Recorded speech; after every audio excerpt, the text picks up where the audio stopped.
Hello everybody, it's Niklas and welcome to this new video on Krita, and in this video I'm going to explain the different layers that you can use in Krita, because you have a lot of different layers and we are going to see that.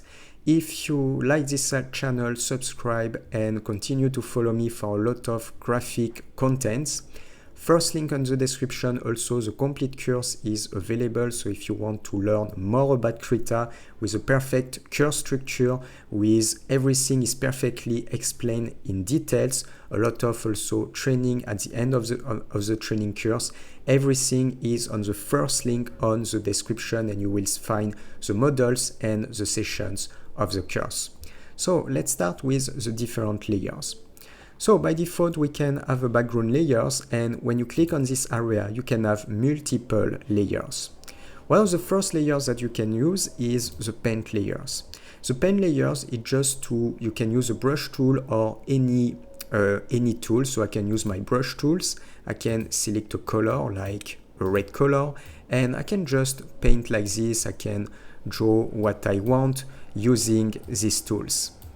And at the same time, I can also create different shapes. So it means I can use my rectangle tools and I can create a new paint layers. When you click on the plus, by default, you will have a new paint layers. And I have some options on the right, and I can create just a rectangle like this. You can also work on this area with a group with a vector layers. Second type of layer, it is a vector layers. When I create a vector layers, let's use the rectangle tools and change the color. So I can click here, foreground color selection, foreground color on the right, and just select a different color like the green color and create another rectangle here. The difference between the paint layer and the vector layers is the way to transform the layer. If I select the paint layers now, it's not possible to use this tool. As you can see, this tool only works on vector layers. But I can use these tools, transform layer or selection, and I can change the size, I can resize, create transformation. It's not possible to edit the stroke. It's not possible also to edit the color directly, even if I can use my paint tools, my fill bucket tools, and I can, for example, select a different colors, and I can decide to replace the color like this. When you work in vectors, it is different because you can use these tools, transform layers, yes, but you can also have access to these tools, select shapes tools. And now it's a little different because if I click on this one, I have these options, and I can first resize if I need, but I can edit the stroke. So it means I can have the stroke options, activate a color like these colors, and I can increase the size of my stroke. I can also edit the stroke with a line style.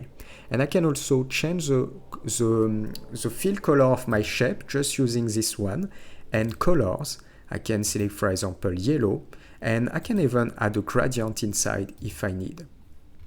So this is the difference between paint and vector layers. After, you have more type of layers. So I'm going to remove this one first. And when you click on this area, you can create also like a group layers. What is a group layers? I'm going to show you. I can create a circle. First, create a first paint layers. And I can create my first circle in yellow. I can duplicate. And with these tools, I can drag and move this one here. And I can duplicate again with my tool. I can move here and duplicate again with my tool. I can move here. So now I have different circle. I can put circle number 1. I can double click and rename circle number 2, circle number 3, and circle number 4. Why it is useful to create a group? Two reasons. The first reason is you can organize your layers. And second reason, you can apply transformation on all the group of layers at the same time.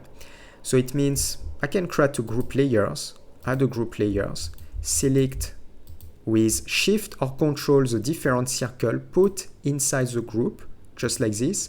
And why it is useful? Because you can organize like that.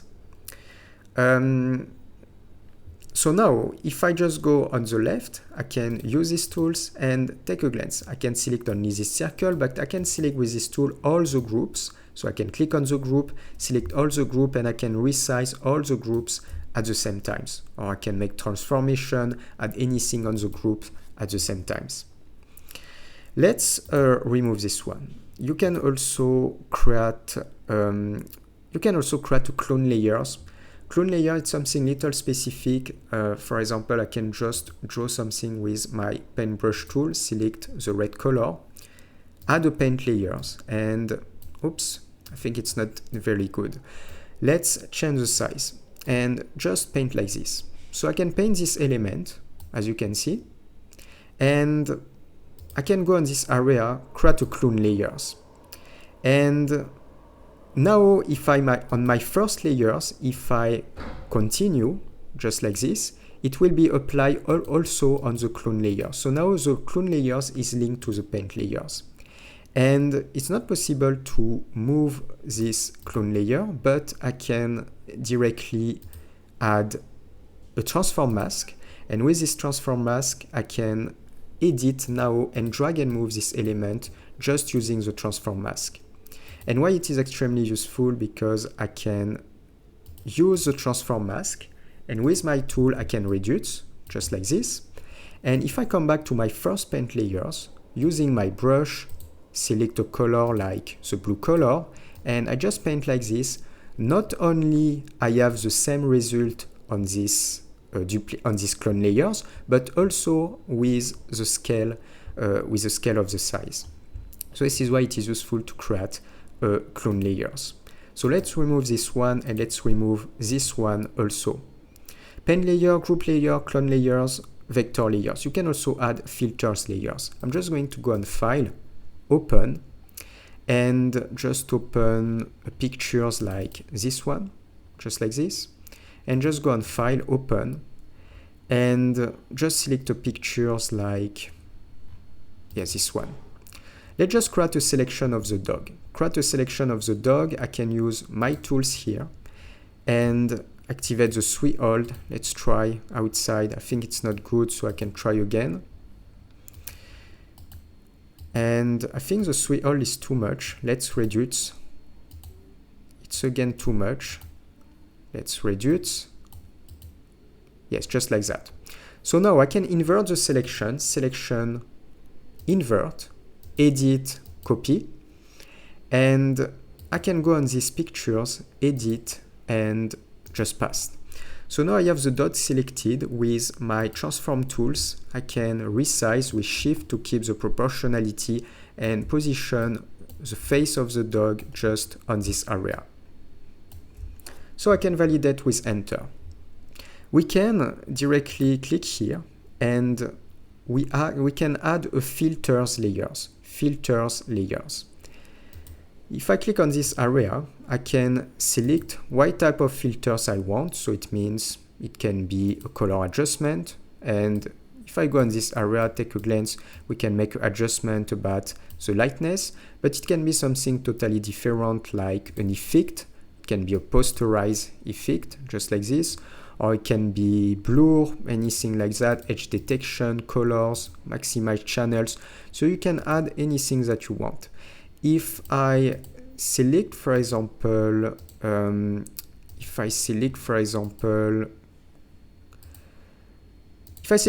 color balance, I can work on midtones and just change the color, just to show you the principle of this, these layers. So I can change the color like that.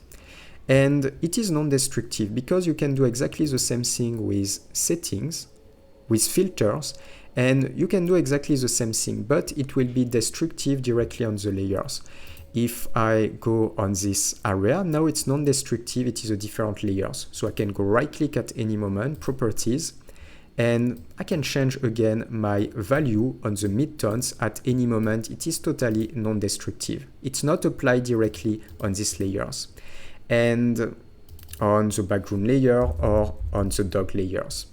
And at any moment, if I want, I can deactivate the view, or I can just delete this one. After, we can also add just fill layers. So if I create a fill layers just like this, automatically you can apply a gradient, a color, anything that you want. I can apply a color, you select the color that you want. It can be also a gradient, a patterns. And now I have directly a layers with a background color. And I can, for example, position my layer here and reduce the opacity. Or I can change the blend mode with, for example, overlay and create this type of effect. And the last possibility is add a file layers. Add a file layers, you can add directly an image, but the image will be as a new layers, not directly on a new document, because you can add the image on a new document. So you select the file that you want, and I can select like this one, and I can click on OK, validate, no scaling, and now I have a new layers directly like this. And if I need, I can use my tools, and layer type cannot use the transform tool, use transform mask. It is a little strange because if you want to edit this one now, you just need to add a transform mask. So it is a little strange, but it is like this. And left click, and now with my transform mask, I can create modification, and I can create this transformation and position this here, for example. So this is the file layers. So we are going to stop here. I wanted to explain, it was a little fast, but the different type of layers that you have in Krita. As you can see, you have a lot of options. It is definitely really great, and you have some basics. Follow me on this channel, subscribe to this channel. First link on the description, the complete course is available. So if you want a structure course, if you want to learn everything on Krita for digital painting, but also for photo montage, photo improvement, graphic document, this course will be perfect. I explain everything in details. For example, I'll explain all this, but so much more in detail. So it means every session for every layers, for example, and many things, many hours of training course, a lot of training also at the end of this course, and everything is on the first link on the description. And for next video, I'm going to tell you, see you, ciao.